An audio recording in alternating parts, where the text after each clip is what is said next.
just noticed something. There's so many of these so-called royal experts are usually Daily Fail writers.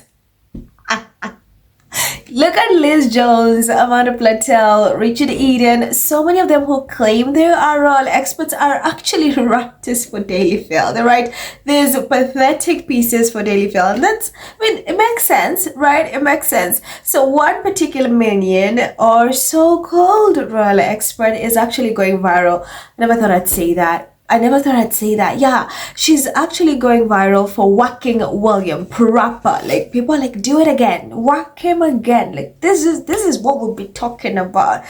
Right? It rarely happens to see them turn on William. So that one time it happens, you better believe people are gonna be like, oh, they flip-flop with William. And normally when such an incident happens, you know that William has refused to play ball. Like, they want something from William, they want inside scoop, and William is not giving them. And they're like, oh, so you do not want, we know where the skeletons are, and we're gonna come for you. Because the same people have spent years shielding who?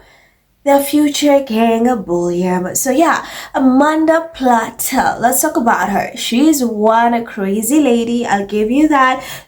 She may wake up today and she'll decide, you know what? I'm going to attack the leftover royals. I'm gonna call them out. I am so sick of these people. And then the next day, she will literally get a phone call and it's like, oh my God, I'm so sorry, guys.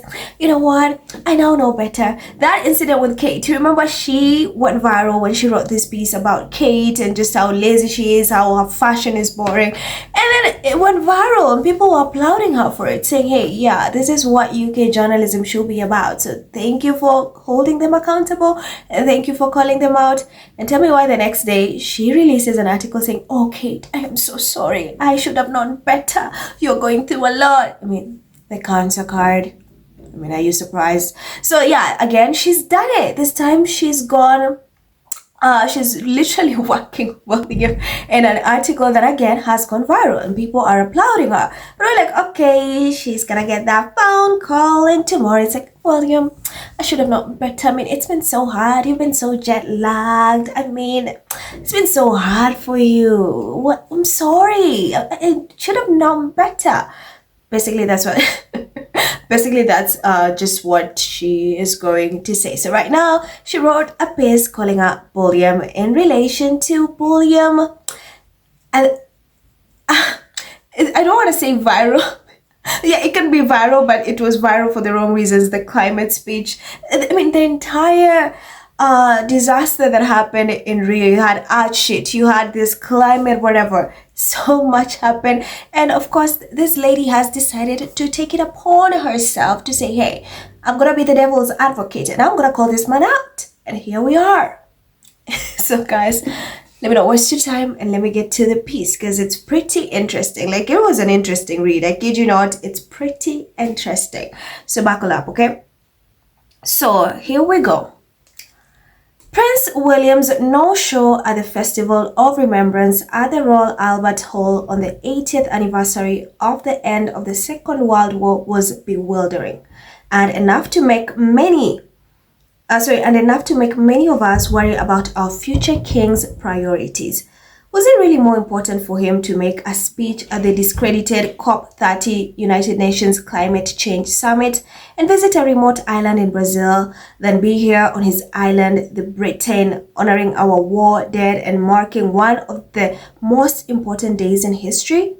Yes, he was back in time to lay a wreath at the cenotaph the next day, but his absence in the royal box was all too conspicuous, and on Saturday night, his place alongside King Charles, Queen Camilla, and Princess Catherine was taken up nobly by his son George, just 12.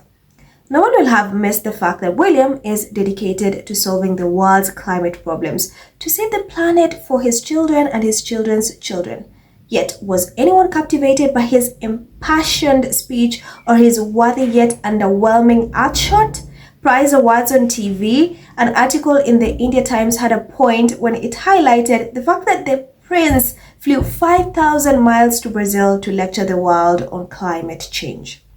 COP is a talking shop for the self aggrandizing rich, the puffed up and powerful, pontificating about how to save the world as they arrive in their gas-guzzling private jets. Since the conference of the parties, climate gatherings started 30 years ago in 1995. Greenhouse gas emissions worldwide have increased by 65%, hardly a successful record. Far better than that hand-wringing speech and the week of photo opportunities in Brazil. Playing beach volleyball, hugging babies, taking selfies with the locals, and visiting indigenous tribes would have been for William to have gone to the Royal Albert Hall here in Blightly. It should have been an unmissable event in his diary, and his absence is worrying indication of what royal duties now take precedence in his life. He and his family were also a no-show for the traditional annual Easter church service and walkabout at St. George's Chapel at Windsor Castle in April, choosing instead to spend family time in Norfolk with Kate and the kids. It's an understandable sentiment, but Easter is seen as the most important date in the Christian calendar, and whether he likes it or not, William will one day be Supreme Governor of the Church of England. Attendance at such events comes with a job description. My fear is that William, rushing around the world to lecture us on climate change, comes across as turning his focus away from people's everyday concerns. At a time when a recent Ipsos poll revealed national pride has plummeted and British society is now more divided than ever, he should be seizing every opportunity to restore a sense of patriotism and belief in Britain, to rekindle the magic of the monarchy. Yet the answer is not to shrink away from royal duties here in Britain. It is to take heed of the ordinary people who truly want the monarchy to succeed in an increasingly fragile world where Republicans are on the march. As his wise grandmother, the late Queen Elizabeth, once said, "When life seems hard, the courageous do not lie down and accept defeat. Instead, they are more determined to struggle for a better future." Another of her great sayings was, "I have to be seen to be believed." And I'm sure she didn't mean being seen at a COP30 summit on another side of the world. I wish she had done more, like work him more.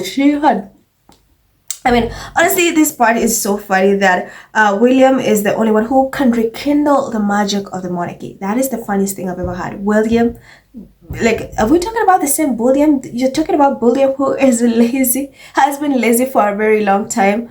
It's funny to me that these people think this man who's been so lazy his entire life, that magically he's just gonna wake up and stop being lazy. In fact, when he becomes king, you better believe it's going to be worse. You think he's bad right now? Wait till he has power in his hands. He's gonna overwork his cousins, whoever he can find, and then take credit for that. Literally, that's what this man is going to do. So it's funny to me that they are saying that she's saying, sorry, that William has the power to rekindle the magic of the monarchy. Let me break it to you, Amanda. The interest in the monarchy is declining. People are not interested. In fact, there are more calls to abolish the monarchy. Yeah, you had that one right. William made a fool of himself, a fool of the monarchy, and people just saw right through him. How do you fly 5,000 miles in your private jet? In fact, you're so stupid to even post a picture of yourself pretending to read that awful speech in a private jet, and then you're lecturing the world about, hey, let's save the planet. Is this what's going to happen? You expect people to take you seriously? No, they're not going to take you seriously. So this is actually a very pretty cool, interesting read. And this happens once in a lifetime. So William's not going to be happy about this. Man's not going to be happy about this. So just wait. She will be getting that phone call and be like, William has decided this. Oh, William has pledged this. I underestimated William. William, you just proved me wrong. Just wait. I'll keep you guys posted when that happens, okay? Anyway, I have a few comments here, and Sid says, I rushed to read this article last night and I was not disappointed. Amanda really went for William. I wish she'd call out him and Kate more often because believe me, there is huge appetite for not putting out sycophantic coverage of this couple. Jen says, well, Platell did not mess with his one, but I fear it will fall on deaf ears. In that case, let it burn and put him out of his misery. Jay says, ouch, even Daily Mail journalists aren't backing him on this one. Oh, they're not. And then you have that girl says Willie doesn't care about anything but himself. He doesn't even really care about how he looks because he's deceived himself into thinking that being the king one day is his shield. I'm sure he thinks his own father got away with adultery and marrying his mistress. Then, of course, he can get away with appearing to care about causes that the world at large care about. That is climate change and the homelessness crisis. But he is so spoiled, lazy, and jealous of his brother. He only cares about one, upping Harry, and he failed at the every single time. Lady says, the Maya Angelou quote, when someone shows you who they are, believe them the first time. William's choices on work priorities show exactly who he is, as does his treatment of his close family. He falls short both publicly and privately. There is no there, and this year has become glaringly obvious how little Will intends to work from now on. Quite possibly one event a month as he proposed to Daddy last year, and then as short will be the sum total of his commitment to being king. Jay says this article should be alarming for William and his minions. Platell's criticism of William are not just that he's too woke, as demonstrated by caring about climate change and visiting indigenous people. Charles is woke by those metrics. It's that William is a phony, flying around in a private jet and doing superficial photo ops around the world instead of what the conservative royalists want him to be doing, which seems to be making England great again. It seems that all this group really wants is for the Wells to do a few events a week in the UK and show up to the big ceremonies. I personally think that's the bare minimum to ask in return for inhabiting all of those palaces, but they can't even be bothered to do it. Amy says, I remember when Palance launched its smear campaign against Harry and Meghan, the press said that William and Kate's focus was on the UK. Well, it would, since Harry and Meghan have left that William is more interested in being a global statesman than with anything that's going on in the UK.